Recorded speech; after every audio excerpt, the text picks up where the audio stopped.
sometimes people think that something may be a threat, and at the end of the day, it becomes an opportunity. You know, whatever develops in the USA in terms of their own T20 franchise league or leagues may provide an opportunity for amalgamation and consolidation. You know, maybe some kind of merger.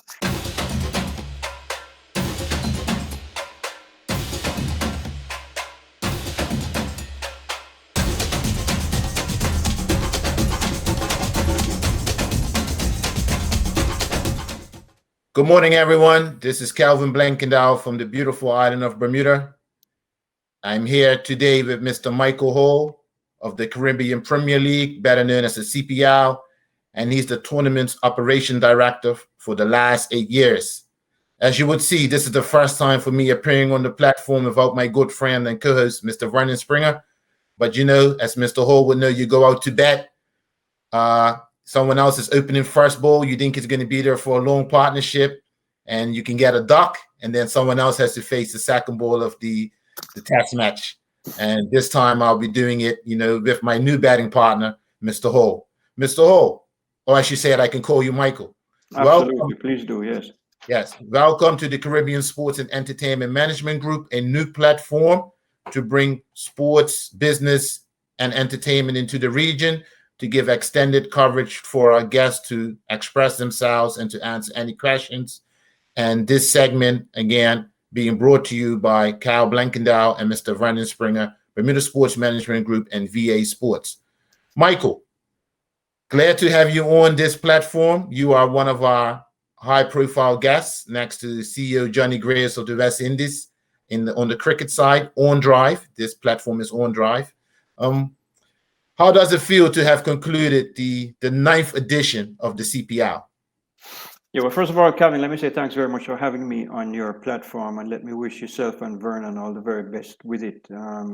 It's a great idea, and I hope you get all the support that you need to make it a success. If I'm honest, I'm feeling pretty good about having having been a part of completing the 9th edition of the CPL in St. Kitts, which ended just about a week ago. It was a challenge, as it usually is, to run this tournament for the many reasons that exist behind running a professional sports league in the Caribbean. It's hard enough when there isn't a pandemic, and it's even a little bit harder when there is one. So, yeah, I'm feeling pretty good and very satisfied about the outcome of this year's tournament. All right. Before we get back into the CPL, tell me a little bit about Michael. Where did you start your career, and how did you end up to be the tournament director of this global prestigious initiative that happens every year? Whoa, I'm not sure you have enough time for me to tell that story. But let me try and do it briefly, Cal. My career in sports administration started in 1996. Prior to that, I worked and lived in New York. I was in the financial services sector. I worked on Wall Street. I came back home to Jamaica in 1992 because I'd always wanted to come back to Jamaica. I was never really that comfortable in the USA. I continued to work in the financial services sector when I came home. And then in 1996, the then government formed a non-profit foundation here in Jamaica called the Sports Development Foundation. And I was approached by the then government and asked whether I would have an interest in becoming the first head of that foundation. And I took the opportunity, grabbed it with both hands, because it provided me an opportunity to work in the field that I had been working in professionally, but also to combine that with what is a lifelong love for sports. I've been a sports fan since, as we say in Jamaica, since my eye did my knee. So, that's really when it all started. I was there for 5 years, and then I went to work for what was then known as the West Indies Cricket Board. And I moved to Antigua and lived there for 2 years. Came back home to Jamaica again at the invitation of the then government. They had formed a company which was set up to run, manage, and make profitable our national stadium complex here in Kingston, Jamaica. I did that for a couple of years, Cal, and then the West Indies Cricket Board, as you would remember, put in a bid to host the World Cup in 2007. And of course, Jamaica wanted to be a big part of that. And so I was taken away from my job running the National Stadium Complex and asked the head of company that was formed, which was going to put together the bid for Jamaica to win a package to be a part of hosting the World Cup in 2007. While doing that and interacting with the company that had been set up to actually run the World Cup, how's the best way to say this? I was poached by that company and asked to join them and become the director of cricket operations for the World Cup. And so that's kind of how my career in cricket administration in particular took off. Subsequent to that event, Cal, I kind of felt like I didn't want to work for anyone anymore. And so my wife and I decided that we would buy a restaurant as a going concern. And I operated that restaurant for 8 years through 2016. So even while I was part of the CPL, which I joined in 2014, I was also running my own business at the same time. Somewhere in between all of that, I also found time to spend some time as the Chief Executive Officer of the West Indies Players Association, WIPA, the Players Union. So I've been in and around the sport of cricket in various capacities, I would say, for the past 20 years. Amazing. And that shows me or tells me that you are definitely an operations manager, because you're not focused on one job. As soon as you complete one, there are 20 more to do. And as soon as you finish them, there's one more before you can go to bed, hopefully with one eye open. Absolutely. I think you've hit the nail on the head. All right. So with all that experience and now the operational director of the CPL, this year's tournament was very challenging based on the global pandemic, but also very exciting with the way it ended. What changes have you seen from 8 years ago to where it is now on a domestic level, financial level, and the global interest from social media? All right, well, if I can take the last one first, I think because it's perhaps the easiest and most measurable, or most easy to measure. As a global event, the CPL has grown exponentially since I first joined it in terms of its reach. We've expanded our reach by getting into the various social media platforms in a very big way. We've partnered with Facebook Live. We're partnered with Twitter. There are other social media platforms. If I'm honest, as an operations and nuts and bolts guy, I can't really tell you that I'm going to list every single platform that we can be found on. But what I do know is that, when I'm in our strategic meetings and we're getting reports from the people who cover that for us, there is no question that that's one of the most significant growths that the CPL has experienced over the years. I think in 2020, we crossed the 500 million viewer threshold across all platforms. And I have no doubt, the numbers aren't in yet for the 2021 tournament, but I have no doubt that we will see another increase in that regard. Listen, in terms of on the field itself, I think that the tournament, the CPL is obviously unique because it takes place in the Caribbean. Yeah. And one of the things that I have come to realize throughout my years involved in various aspects of West Indies cricket is that players who don't live in the Caribbean, and maybe it's a bit of a strong word, but I'll use it anyway, are desperate to come to this region and play cricket. I think they see the broadcasts, they hear from their friends who have come to the Caribbean to play, and the whole idea of coming to somewhere in the world where, for the most part, the sun is always shining. You're staying on at a property that's right on a beach, or at least less than 5 minutes away from a beach, so that when you're not playing or training, that environment is conducive to recovery, to having fun, to enjoying yourself. And as you know, Cal, I mean, a big part of an athlete's performance is his ability to sort of remove all tension and to be able to relax so that he can concentrate better. So the CPL is blessed in that regard.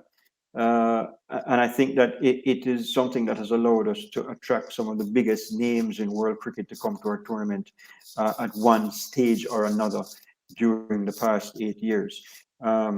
You know, we're not able to get the same guys to come back year after year simply because of international commitments and maybe some family reasons, whatever the case may be. But throughout the years, the CPL has been blessed with having, you know, players of the caliber of, you know, Steve Smith and David Warner and Kane Williamson and, you know, Alex Hales and you name it, they've been here.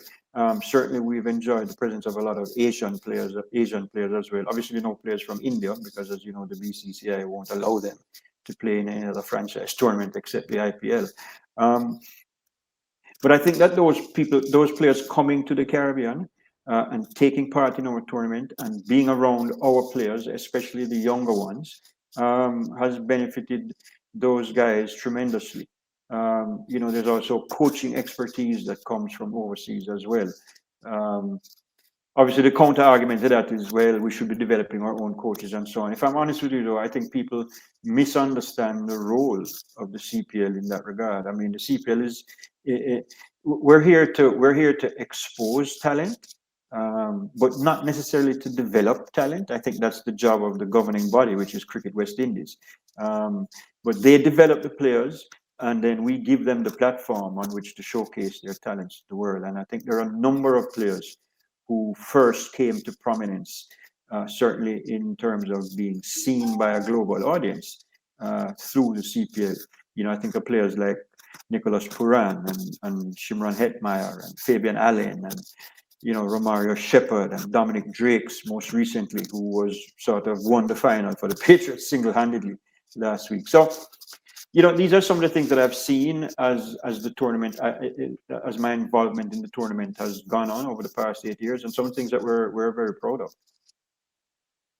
From the operations side, I'm pretty sure when you first came on, your team was much smaller than it is now as the tournament grows and expectations of the players become more demanding to make sure they have everything they need as they need to operate in a nice environment. What has been your biggest challenge since coming on and now to make sure that the players are happy? Yeah, well, you might be surprised to know that the size of the team hasn't grown at all over the 8 years. And it's something that I say to people often whenever they ask me about the Caribbean Premier League. This global tournament that has the massive reach that it does and presents the logistical challenges that it does is run by a core group of maybe 10 to 12 people. I work from home. You know, there's no corporate office. We all work from home. We all meet virtually. We were doing that long before, you know, people were forced to do that because of the pandemic. So it's not a case of the tournament has grown and therefore our staff has grown. Our staff remains quite small, but as you might imagine, a staff that small putting on an event of this caliber year after year, we have a tremendously dedicated staff and a staff that loves this event as if they were a member of the family. You know, it was a member of our families. So with such a small staff, you either have a good retention or everyone takes an extended vacation once the tournament ends. I wish that were true, Cal, but I've already started planning next year's tournament, even as we speak. And, you know, it's only been a week since the last ball was bowled. So this is a year-round job trying to plan an event of this nature. There's so many aspects to consider. You know, obviously there are the logistical aspects. Where are we going to play? How are we going to move? You know, 6 teams from one island to another, as well as the whole broadcast kit and you know, things of that nature. We have to have one eye on the international cricket calendar to try to find the best possible window.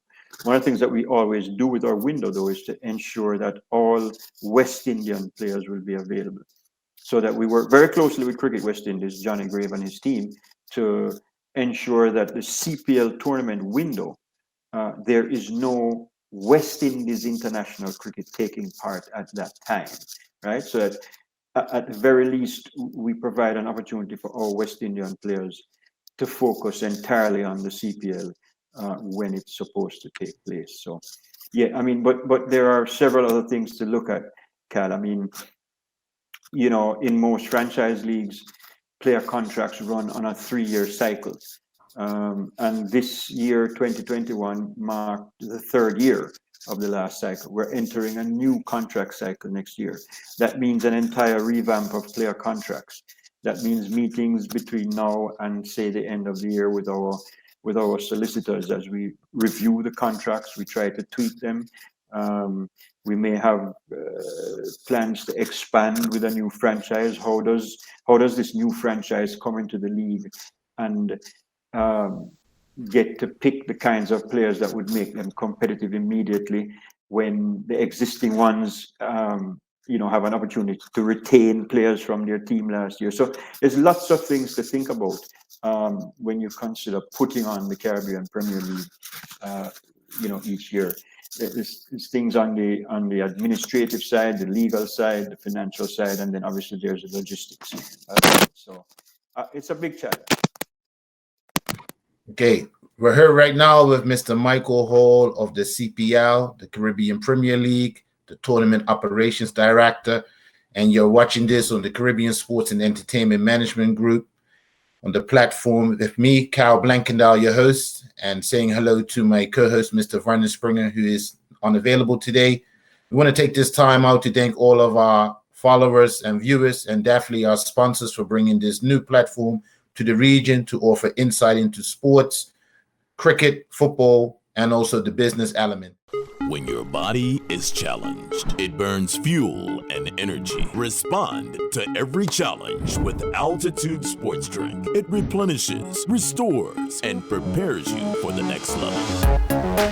Altitude is uniquely formulated with an electrolyte blend and magnesium available in fruit punch, blue frost, and grape.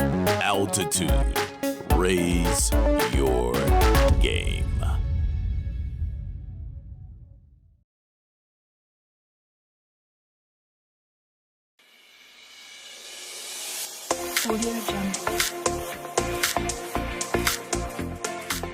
DEM Sports is an innovative sports equipment manufacturer specialising in the production of high-quality sports nets and cages for clubs, universities and schools. The development of a DEM Sports concertina cage, either as a single or double-width sports net, has helped schools in inner-city areas where space is a premium to include sports such as cricket and tennis in the curriculum in a safe and enjoyable way. The nets were developed really for when we had schools with a problem with space, so it could be used in limited areas. It folds back to the wall to a minimum of 550 millimetres and pulls out to 8 metres just over. This sort of equipment is exactly the solution that many head teachers will look to use. It is space saving, it is easy to operate, it is relatively low cost, and again the impact of having provision within the school grounds is a real plus point. DEM Sports are the world leaders in sports nets for schools. They have a range of net sizes to suit all spaces and can custom build whatever you require. For more information on how we can help you transform your play space at school safely, quickly and affordably, contact DEM Sports for details.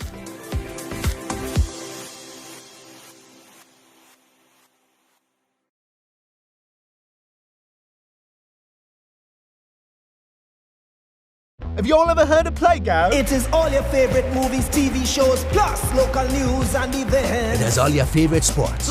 Amazing. Premium channels? Yes. Hold up now. What happened? You can watch live on any device. And on demand. Nice. Yeah, I'm impressed. TV for you, anytime, anywhere. Only $4.99 a month. I want it immediately. Download now. Playgo.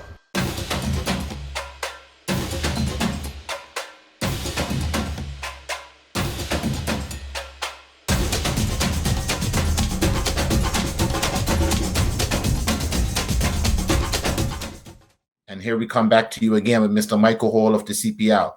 Michael, this first 15 minutes was very engaging. I know the viewers are getting more insight into what actually takes place into the region.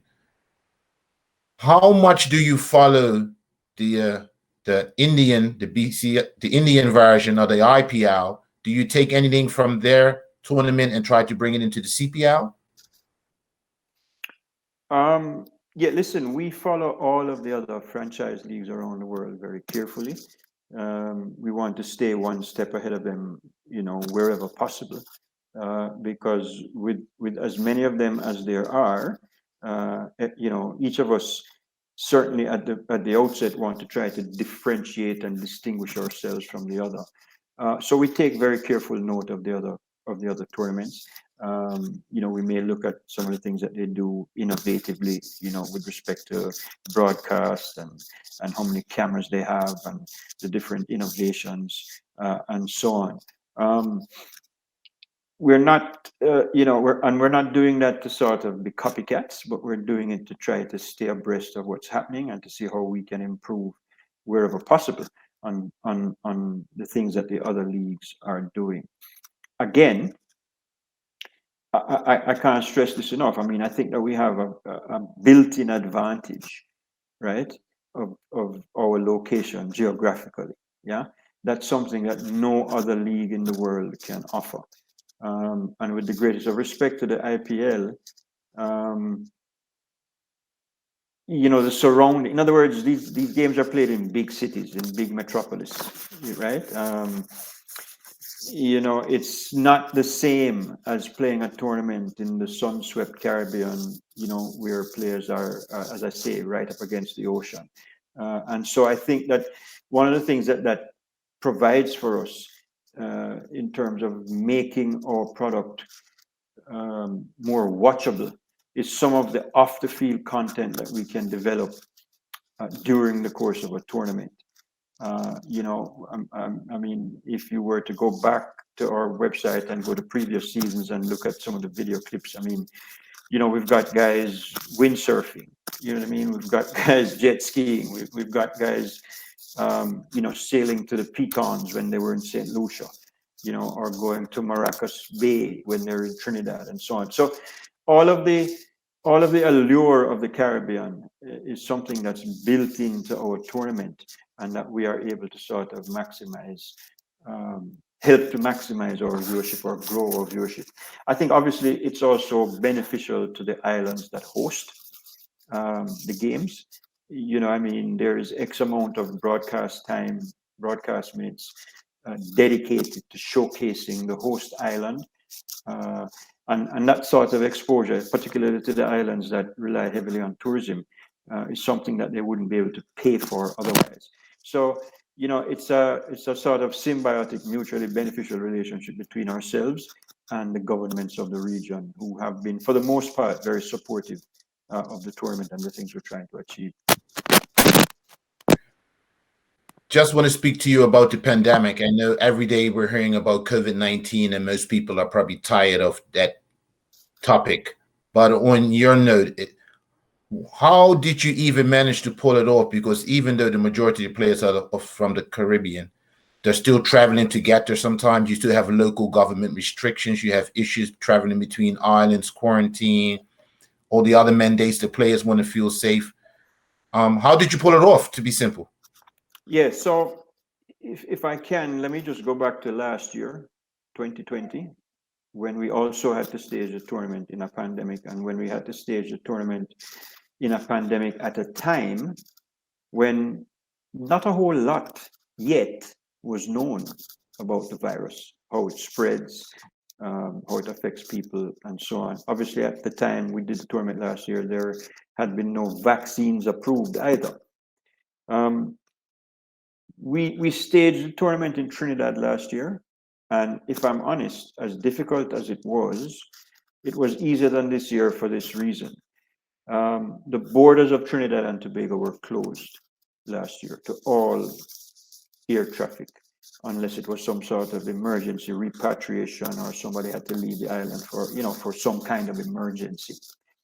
So the only way that people coming to the Caribbean Premier League last year were able to get into Trinidad was on private flights organized by the league to bring them into Trinidad and Tobago.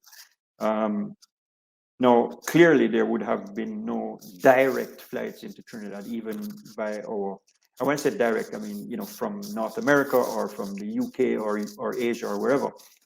So what we had to do last year was have people gather into what we call collection points. People coming from Australasia were routed into St. Lucia, and people coming from the UK were routed into Barbados. And we collected people in those two locations. We had them quarantined in those two locations based on the government's policies at the time. And then what we did was we separated persons from CARICOM and persons not from CARICOM and used different aircraft to bring them into Trinidad. So we didn't want to mingle people from outside of the region with people from the region. While that sounds very challenging and maybe slightly complicated, it was a lot simpler for me as the person, you know, in charge of putting those logistics together, because you only had that option of getting into Trinidad. This year, a little bit more challenging. St. Kitts' borders are open. There were international flights coming in, you know, from the US, from around the Caribbean. And so people were able to get there at different times by, you know, on different flights. What we did was we worked very, very closely with the government of St. Kitts and Nevis. In particular, the Minister of Sport, the Honorable John L. Powell, who was the head of their local organizing committee, as well as Dr. Hazel Laws, the Chief Medical Officer in St. Kitts and Nevis. And we developed over the course of a series of meetings, beginning, I would say, in early April, right through almost to the eve of the tournament, where we agreed medical protocols, where we agreed how people would be moved once they landed on island, where we agreed what the fingers of our bubble would be. Those ended up being just 3 locations, well, 4 locations. The hotel, the practice venue, and the stadium. The hotel is right next to and up against a championship golf course. And so we made arrangements with them to allow members of our cohort to have the exclusive use of the golf course Monday to Thursday, so that when players had off days, either from training or a match, if they felt like playing a round of golf, they were welcome to do that. Just try to find another way to keep them happy while keeping them safe. So listen, you know, I mean, it's what I'm not unique in that, you know, I've learned how to sort of stage an event within the constraints of what's happening globally. And I think that one of the things that I'm very proud of, along with the rest of the team, you know, I certainly can't speak as if I've done this alone, is that we have created the template for many other leagues to follow, particularly coming on the back of the tournament we did in 2020. We were the first franchise professional sports league to stage a tournament after, you know, the outbreak of the coronavirus, and something that I and the rest of the team are very, very proud of.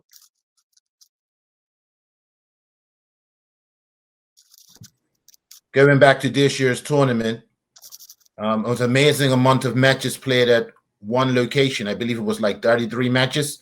Now, we know when it comes to cricket, and I'm not a cricketer at all, but I'm learning the curator side of it from a distance, a long distance. But to have that many matches played at one ground, quality wicket pitch, and for the players to still score those amount of runs, but a true wicket for the bowlers as well. You know, hats off to your ground staff, because they actually make the tournament happen, and we sometimes overlook them. What's your opinion on the surface that was there for the players? Yeah, listen, those guys can't be praised, you know, heavily enough. We obviously we rely a great deal on local ground staff, and so I want to make mention of Alex Matthew, who is the head curator at Warner Park, as well as his second in command, Jamal. His surname escapes me, so forgive me. But those two guys and their team, in order for us to actually stage, as you say, 33 matches, you know, at a single venue, on 16 match days. So every single day of the tournament, there were at least 2 matches. And on 2 days during the tournament, there was a triple header, right? The final weekend of the tournament. So many people felt when we announced our schedule that it would be impossible, and that by the second week of the tournament, you know, the pitch square would have deteriorated to the point where it would have made a farce of the tournament. That was definitely not the case.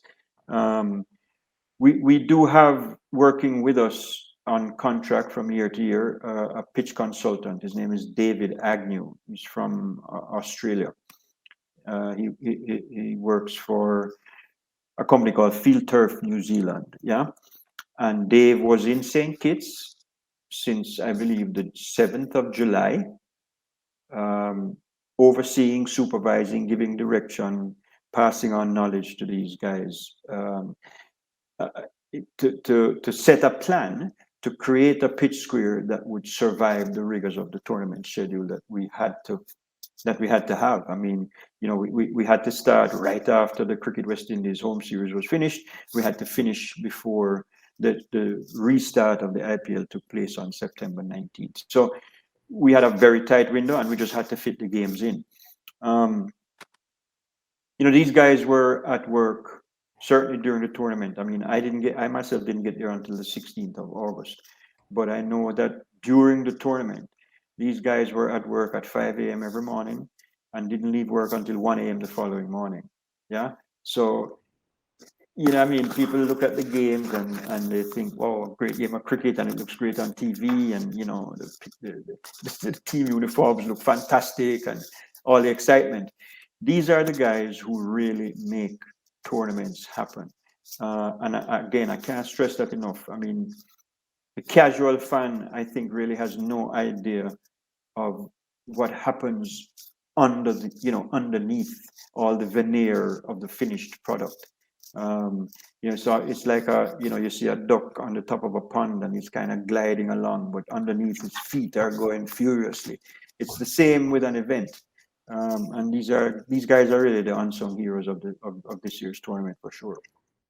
When your body is challenged, it burns fuel and energy. Respond to every challenge with Altitude Sports Drink. It replenishes, restores, and prepares you for the next level. Altitude is uniquely formulated with an electrolyte blend and magnesium available in Fruit Punch, Blue Frost, and Grape. Altitude. Raise your game.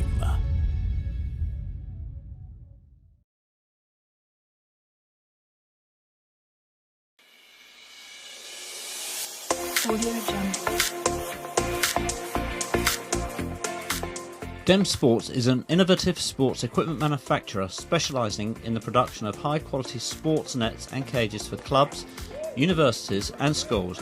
The development of a Dem Sports concertina cage, either as a single or double-width sports net, has helped schools in inner-city areas where space is a premium to include sports such as cricket and tennis in the curriculum in a safe and enjoyable way. The nets were developed really for when we had schools with a problem space, so it could be used in limited areas. It folds back to the wall to a minimum of 515 millimetres and pulls out to 8 metres just over. This sort of equipment is exactly the solution that many head teachers will look to use. It is space saving, it is easy to operate, it is relatively low cost, and again, the impact of having provision within the school grounds is a real plus point. Dem Sports are the world leaders in sports nets for schools. They have a range of net sizes to suit all spaces and can custom build whatever you require. For more information on how we can help you transform your play space at school safely, quickly and affordably, contact Dem Sports for details.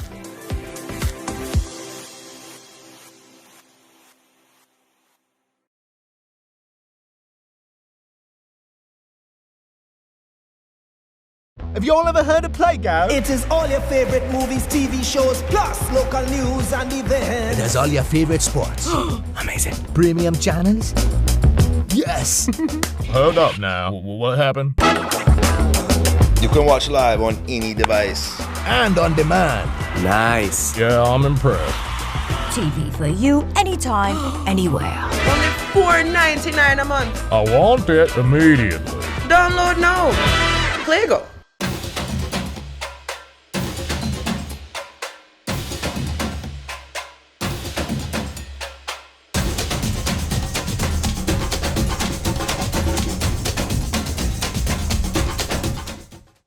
All right. We're here with Mr. Michael Hall, CPL, Caribbean Premier League Operations Tournament Director on the Caribbean Sports and Entertainment Management Group platform, bringing to you On Drive, the cricket platform for this magnificent outreach mechanism to bring sports into the region on an extended coverage and insight from those who actually are leaders on their own turf. Michael, as we go into international coverage, what is your biggest market as far as viewership outside of the region? Without question, I think our biggest television market is in India. And I think that would be true for any cricket tournament. I mean, if you can score good television deals in the Indian television market, then you are building yourself a solid foundation for growth in the future. Some of your viewers may know, some may not, but there are now 3 teams in the Caribbean Premier League who have been, or there are 3 teams in the CPL whose ownership interests now involve teams in the IPL. So the Barbados Royals are now majority owned by the Rajasthan Royals. The St. Lucia Kings are now majority owned by the Punjab Kings. The Trinbago Knight Riders are majority owned by the Kolkata Knight Riders. And that is a good thing for the CPL, certainly in terms of viewership in India. Clearly, if an IPL team has a stake in a CPL team and promotes that stake to its own fan base in India, then that fan base is going to want to see the CPL and their team, as it were, and how they perform in the tournament. So there is no doubt that that is our biggest television market and one that we target as much as we can. I don't think it's and again, some people may not realize, but it's no coincidence that many of our games began at 10 a.m. because that is 7:30 p.m. in India, prime time in India. And so, that's the reason, one of the driving forces behind starting games at that time.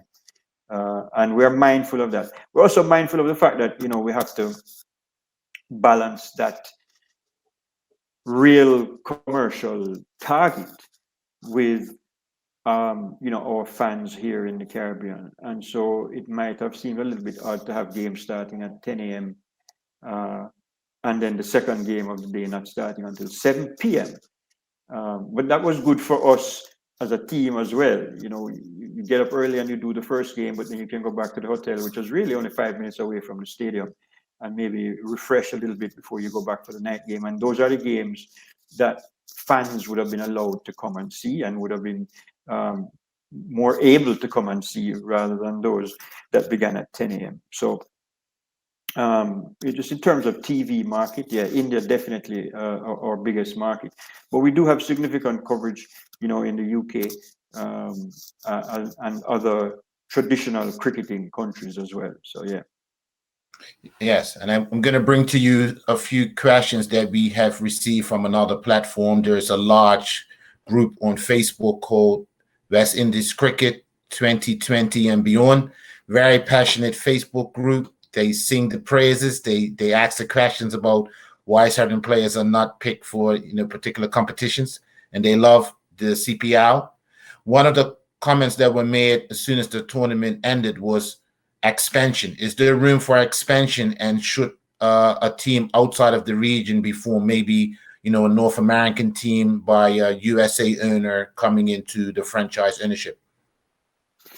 Yeah, it's a good question. And certainly over the years, we have had discussions and there have been talks around expanding the league. additional teams. I recall, I think maybe 2 years ago, I think ahead of the 2019 season, that I put together a couple of schedules that did involve not one, but two teams based in North America as potentially becoming part of the league. So those discussions have certainly been held. I'm sure everybody is saying that nothing happens before the time, and obviously everything has to line up and be completely aligned in order for expansion to take place. Yeah, there's got to be it's got to make financial sense to the people who may have an interest in establishing another franchise. Sometimes due diligence takes a significant amount of time before people decide to, spend their money. It's not cheap to run a professional sports team. There's no question about that. Perhaps the CPL is not as expensive as some of the other franchise leagues. Certainly not as expensive as the IPL in terms of player salaries. But there are a number of other factors to consider as well. The markets here in the Caribbean make it a little bit difficult to try to exploit the team's value commercially because the sponsorship money is just not here. Obviously, well, I say obviously, but maybe not necessarily so. But you would tend to think that in the USA that might be less of an issue or less of a problem. But again, it all depends on the location of the team. It all depends on whether the businesses in that location are in a position to support the team in the way that it would need to be supported for it to make financial sense to the investor. So there are many things that have to be considered before the trigger can be pulled to bring a new team into the CPL. I have no doubt that those discussions are ongoing. And people do reach out to me personally from time to time and ask and inquire about it. I guess I would best leave it by saying that that door is always open. Again, it just has to happen at the right time before it becomes a reality. Now, there are many other tournaments being set up around the world. You have the 100 in the UK. Of course, you have the big one that was already there, the IPL, the CPL. You have the GT in Canada. Where does the CPL rank in the moment? Are you number 2 behind the IPL, or just give the viewers a indication where you see yourself? Yeah, I think that you'd be hard pressed to argue that we are not the second most popular T20 tournament in the world, just by viewership, by media coverage, by global reach. The CPL definitely is second only to the IPL. Obviously we're second by some distance, and that's just a function of the size of the Indian market and the sponsorship dollar behind that league and behind each of the franchises in that league as well. But we are, the way that we have been able to position ourselves in the world of T20 franchise cricket is something that we are extremely proud of. And again, I say that against the backdrop of the small team that we have that manage all of these various aspects of putting on a tournament of this nature. So yeah, we are, usually when a fan is proud of something, they say we're number 1. Well, we're number 2. Yeah, sometimes being number 2 is not bad, especially if you know that, to be number 1 is going to take some time. You just have to build it and it will happen. Let's look at let's look at the biggest market outside of India as far as commercialization. We all know that North America, Canada, but definitely the USA has all the top leading multinational corporations with billions or trillions of dollars. And the USA, not Cricket USA, but there's a private investment firm in the USA. I believe they've built or developing 5 specific cricket grounds, and they are also having their own T20 leagues with, I think, about 6 or 7 regions across the United States, which is a vast country, from under 19 men's and women's. Do you see any challenges coming from there if they actually are able to grow over time, similar to MLS, which was just a league with a few teams, and now they have gone to 26, 27, and to buy a team is probably like 500 million, but people are willing to invest in it. Do you see any challenges in the future? Cal, if I'm honest, I've been hearing about, the USA as a vast market for cricket, and I've been hearing that for 20 years. And for whatever reason, we're still sort of hearing it as being the next big thing. It hasn't actually happened yet. Now, some will argue that that may have been as a result of, the fractious nature of the way cricket was administered in the USA. I know that there was some sort of controversy around USACA and the ICC Americas, and all sorts of allegations about, all sorts of things, misappropriation of funds and just poor management of the game. There seems to be, as you say, some big money coming into the sport. And I know that a part of the group that has been established, or that has gotten the rights to promote cricket in the USA, includes the Times of India as part of that investment group. And I believe also some persons involved in the IPL, at the ownership level as well as the administrative level. And so perhaps now the right people and the right amount of financial backing is coming into the sport in the USA. Are we worried or concerned about it? I wouldn't say so. Obviously, we're not going to sit back and say, well, we're number 2, so we don't have to worry about anything. We'll keep an eye on the developments in the USA, and we wish them well. It's always, sometimes people think that something may be a threat, and at the end of the day, it becomes an opportunity.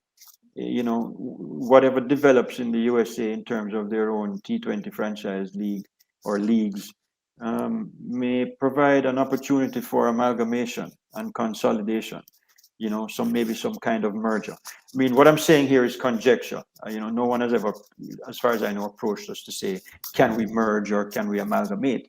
But I'm saying that all of these things are possible. And if it makes sense for the further development of our brand, because let's face it, whatever they do, they will be playing catch up. We have a brand, an established brand, a global brand. CPL, it's the biggest party in sport. So they have some catching up to do. Again, I wish them well, and who knows, perhaps there's collaboration somewhere down the road. Coming to another sport now, soccer or football, depending where you're from.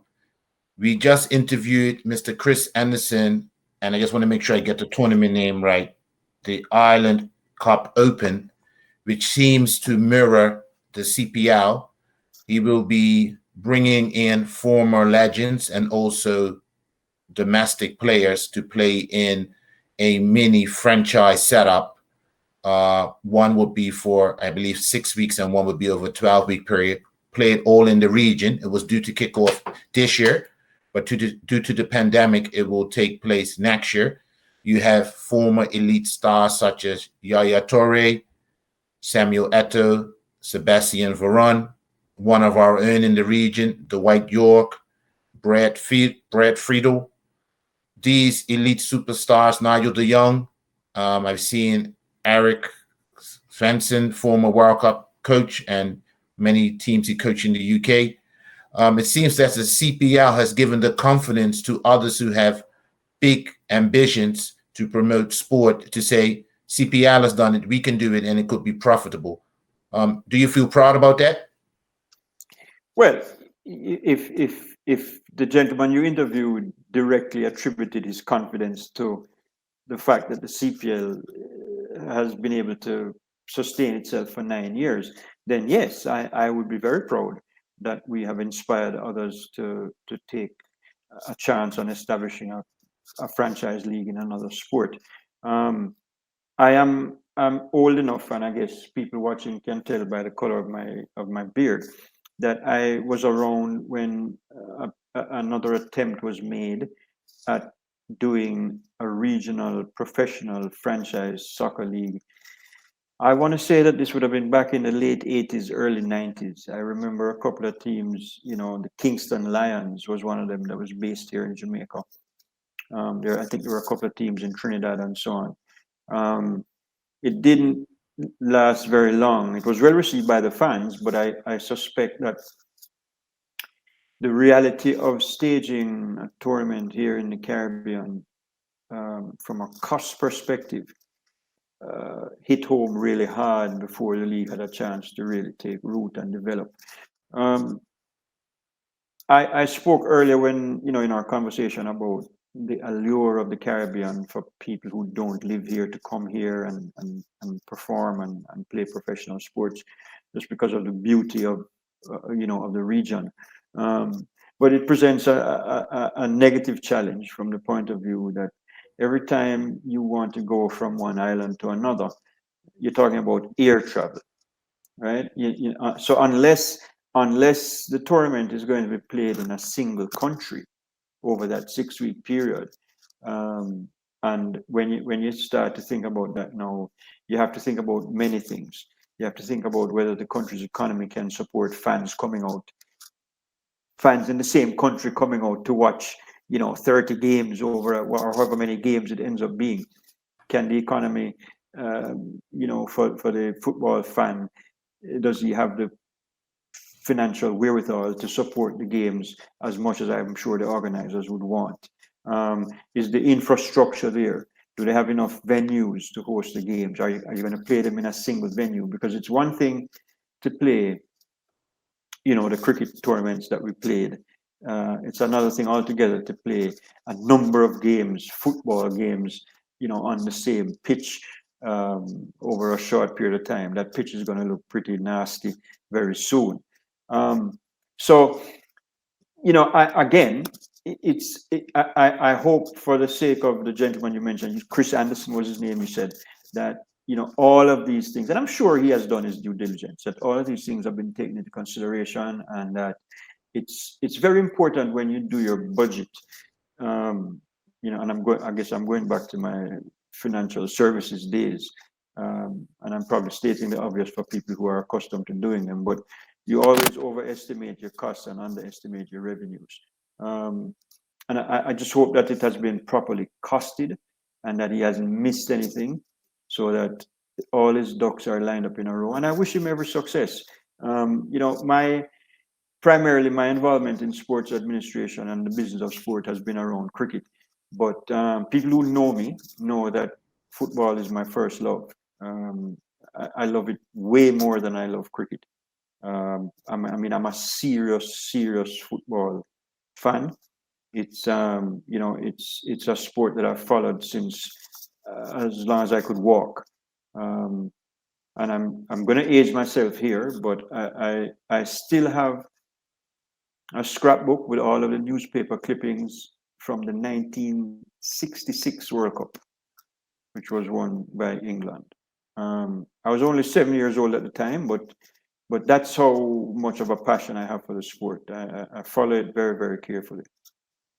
Yeah, I knew we had something in common because, in Bermuda, I've done something very unusual. I come from the football side or soccer side, being a former vice president of the National Federation and, local clubs, etc. And I've come across to the cricket side as the executive director, CEO, and, had a lot of comments about, you're coming from football into cricket. So now I'm going to use this segment where you actually, you've given me some broad shoulders to say, Mr. Hall, who is running the second largest T20 competition in the world, is a football fan and says openly he loves football, but his day-to-day job is in cricket. So you made my day. This interview has been perfect right now. Good. Happy I did. When your body is challenged, it burns fuel and energy. Respond to every challenge with Altitude Sports Drink. It replenishes, restores, and prepares you for the next level. Altitude is uniquely formulated with an electrolyte blend and magnesium available in Fruit Punch, Blue Frost, and Grape. Altitude. Raise your game.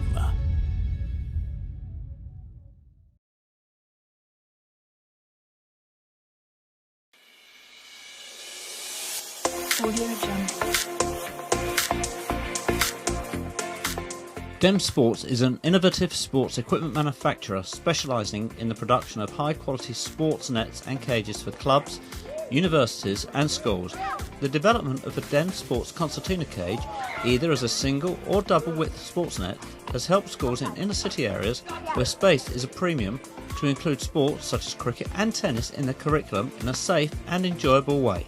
The nets were developed really for when we had schools with a problem space, so it could be used in limited areas. It folds back to the wall to a minimum of 515 millimetres and pulls out to 8 metres just over. This sort of equipment is exactly the solution that many head teachers will look to use. It is space saving, it is easy to operate, it is relatively low cost, and again the impact of having provision within the school grounds is a real plus point. Dem Sports are the world leaders in sports nets for schools. They have a range of net sizes to suit all spaces and can custom build whatever you require.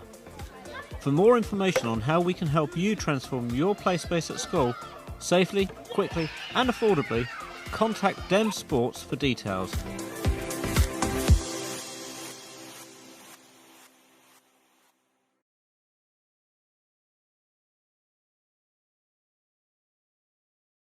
Have you all ever heard of Playground? It is all your favorite movies, TV shows, plus local news and events. It has all your favorite sports. Amazing. Premium channels? Yes. Hold up now. What happened?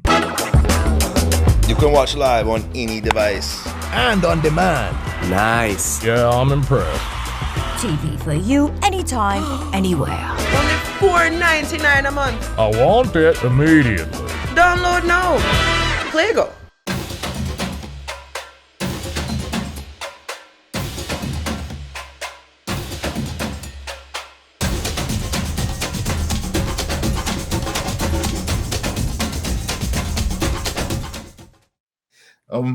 As we move on, where does the CPL go next? What would you like to see happen to make it even before bigger, better?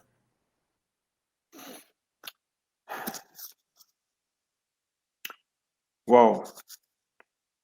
We're coming up next year on our 10th anniversary. Yeah. And I think that's a significant milestone for any professional sports league. Many have started and not reached that point. So obviously it's something we're very proud of. And I expect that when we sit down as a team to look ahead to next year and how we plan to mark that milestone, if it's possible, the CPL will be bigger. CPL 10 will be bigger and better than all the previous editions. Just as a general comment in terms of how can we make the tournament better?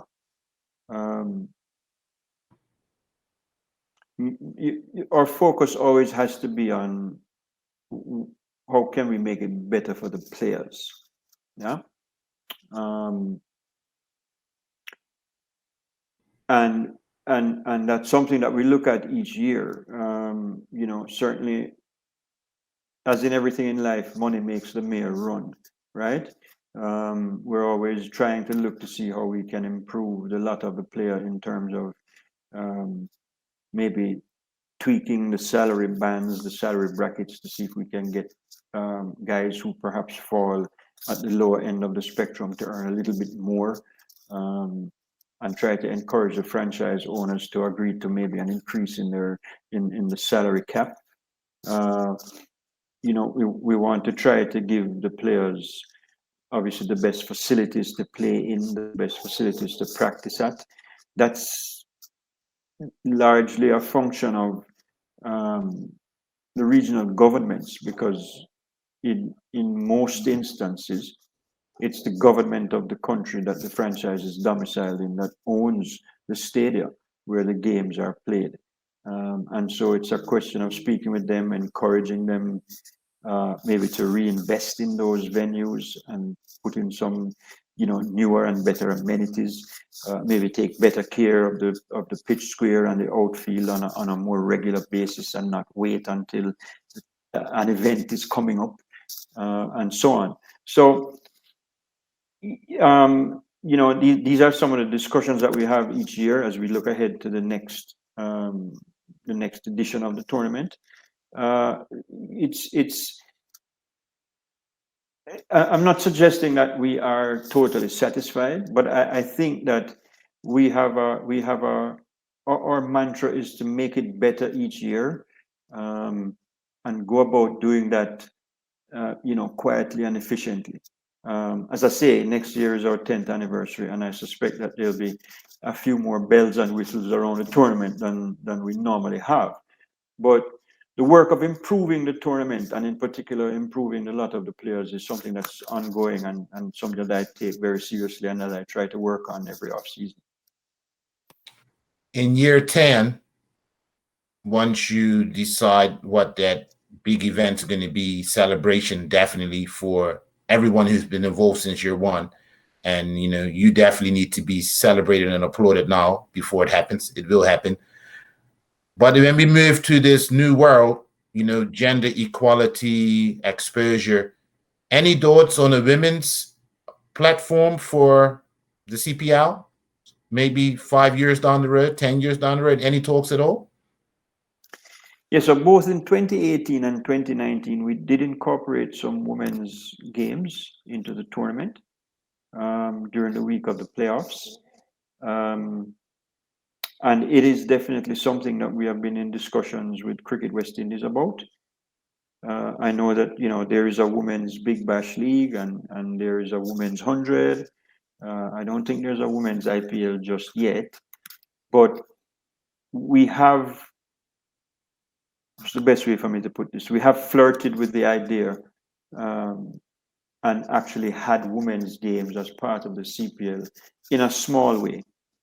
Are we at a stage now where we will have full-fledged women's teams as representative of our 6 franchises? It's a possibility, you know, and there are more women playing cricket in the Caribbean now, and I'm sure in as much as the men, the overseas male cricketers enjoy coming to play in the Caribbean, I don't think it'll be any different for the women. So I don't think we'd have a problem attracting overseas females to form part, you know, of the squads that we may put together for a women's version. As I say, it's something that we've done in a small way before, and it's always something that is discussed in the off season. How can we do it?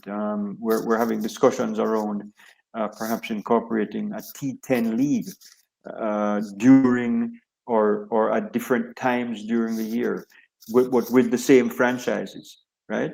So, you know, the Talawas and the Kings and TKR and the Amazon Warriors, those franchises would play in mini T10 tournaments at certain times during the calendar year, both before and after the CPL proper. In fact, I did quite a bit of work on that leading into the 2020 season. Of course, the pandemic put paid to all of that. But we have a blueprint and we have the plans, you know, so whenever we are ready to pull the trigger on something like that, you know, we've kind of established a framework within which we could do it.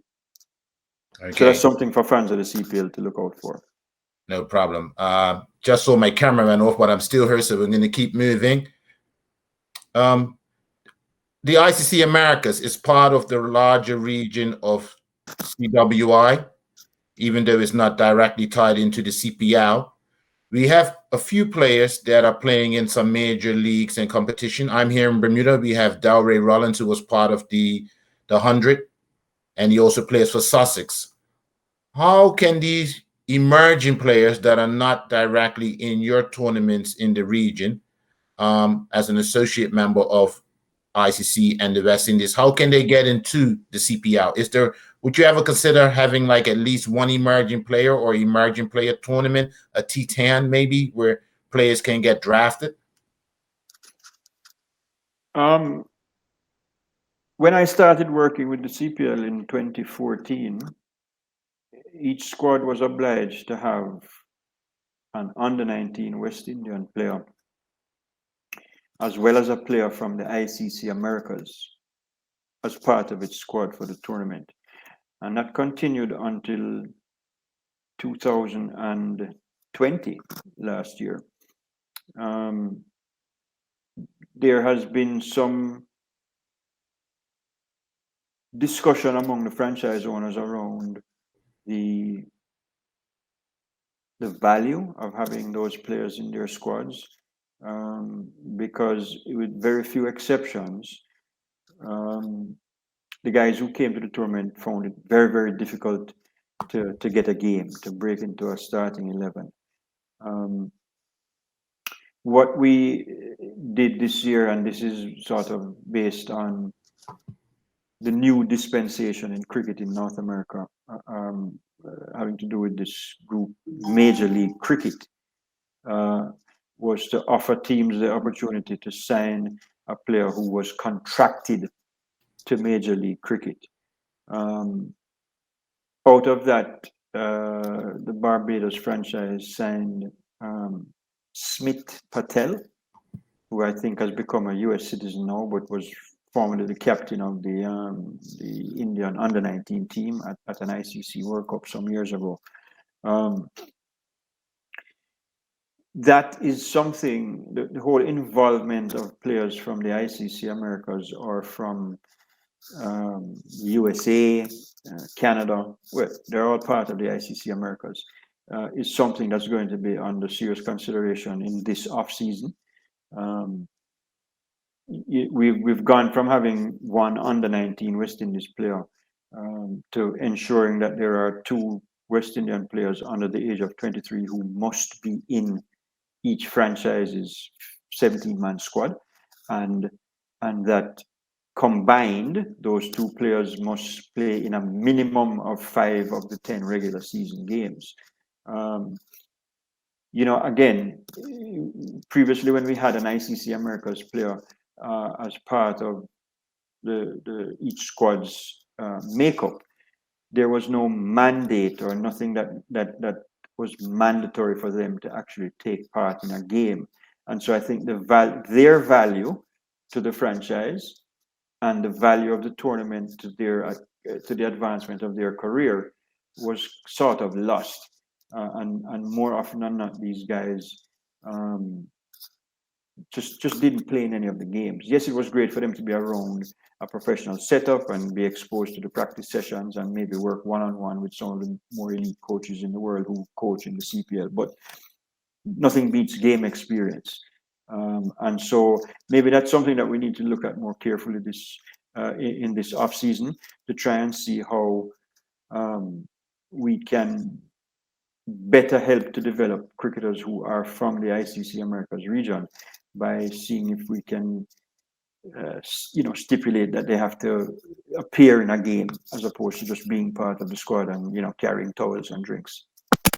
No problem, man. Before I get into my final questions, because I'm from the small ICC Americas, Bermuda made it to the 2007 World Cup. I believe you said you were part of that operational setup at that time. We would love to get back there, but we just need to expose our players. They have to earn the right, but we would just like to see a pathway or an opportunity. The same will go for curators, scorers, umpires.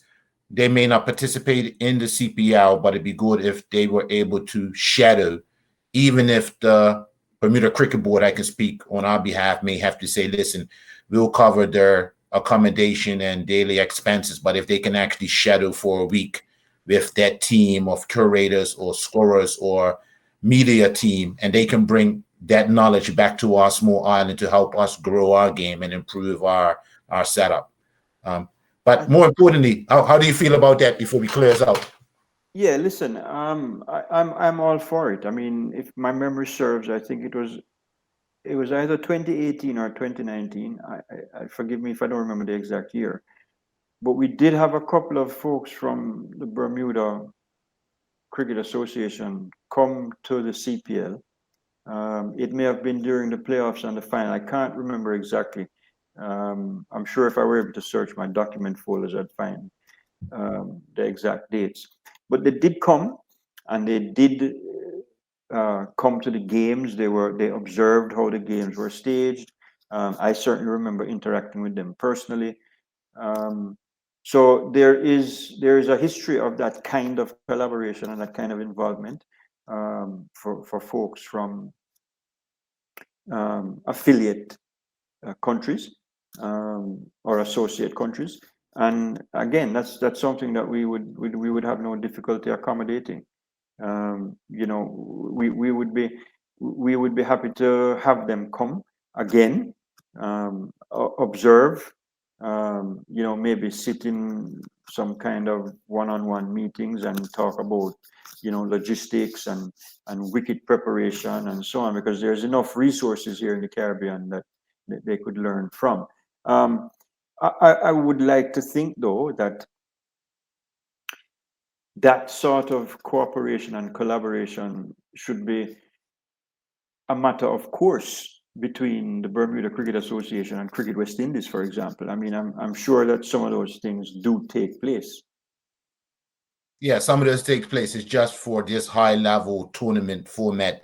It makes it a little bit more, how can I say it, lively, that it's something that's happening on a daily basis. So in a short time frame, they can get a lot of experience, because in Bermuda, our games are mainly on the weekend and spread out. But sure, fantastic that you've kept the door open. I joined in 2019, so the 2018 relationship, I'll definitely be in touch with you to see if we can reestablish that pathway. As we close out on a lighter note, first of all, let me thank you very much for giving your time as a busy person. You just had a magnificent and challenging tournament, and to give yourself to us here at the Caribbean Sports and Entertainment Management Group, the On Drive platform on YouTube and SoundCloud podcasts. Let's go to a lighter note. Your EPL team, who do you support? In 1971, Santos of Brazil came to Jamaica to play some exhibition matches. Of course, that team would have included the greatest player of all time. And one of the exhibition matches was against Chelsea Football Club. At that time, the only football that we would get on television in Jamaica was one game per week from the English First Division on a program called Star Soccer. So I was familiar with the players who played for Chelsea. I knew them all by name. You know, I would, whatever newspaper or magazine, I think it was a magazine called Shoot and one called Goal back in the day. Yeah, so I knew the Chelsea players. And so as a 12-year-old kid, I was able to go to the National Stadium and see these guys, you know, in the flesh. And so since 1971, I've been a Chelsea fan, and I remain one to this day. Your World Cup team outside of Jamaica? The Netherlands. I love the way they play. I think they produce some of the greatest players in the world. Not least of which obviously is the father of, you know, the football that we see played at Barcelona and Johan Cruyff. I think that 74 team was an incredible team. You know, Cruyff, Neeskens, you know, Johnny Rep, the you know, Ricebergen, you know, and then just throughout the years, the other players that they produced, I mean, for me, one of the greatest players, again, of all time, just technically superb, Dennis Bergkamp. I mean, just the list goes on and on and on. So, you know, Ruud Gullit. I mean, I'm just fascinated with Dutch football, the way they play, and I have been a lifelong fan. Obviously, the Reggae Boys are my team. I mean, I'm a Jamaican, but, you know, when they're not playing, I'm a Dutch fan through and through. All right. And Offer, we just had a brief chat that I'm actually born in the Netherlands, Holland, Amsterdam, and Ajax is my team. So it's good to know that even though I support Brazil unless they're playing Holland, any other time I'm Holland. You know, I have to. My father from Suriname, and he actually, you know, bringing that South American culture to Europe. He's like, son, you're Brazil first, even though you're born in the Netherlands. And so, you know, the only time I'm not for Holland, it sounds strange if Brazil's playing. Well, listen, you're an Ajax supporter, and that's great because there's also that connection between Ajax and Jamaica with their theme song, which they've adapted, you know, the Bob Marley song, Three Little Birds. So, Yes, and we have to do another segment because that kit is the #1 kit in the world until Cristiano Ronaldo came. But we know he's a global icon, and we can talk about, you know, commercialization and merchandising of the CPL at another time. The last thing I want to say to you is that thank you once again on behalf of everyone behind the team here on the platform. It was really a pleasure. We're proud of the CPL as being part of the region. We would love to see it grow and maintain itself as you celebrate the 10th anniversary coming up. And the small associate members, I'm going to be very, very individualistic. We would love to see a Bermudian player be part of a franchise sometime in the next 5 years. We have a few good and upcoming players, some decent coaches, and we have Mr. Gus Logie, who's actually on island with us. And hopefully I can bring him in one day and have you and a few others from the world of cricket speak about, you know, the entire region. And we'll go on next time about the relationship between the CPL and CWI. But on behalf of myself, Cal Blankendahl, and Vernon Springer, the On Drive podcast on the Caribbean Sports and Entertainment Management Group, we say thank you once again to Mr. Michael Hall, the CPL Caribbean Premier League Tournament Operations Director. Thank you very much. Enjoy the rest of your day. Thank you very much, Carl. Blessings to you and the team.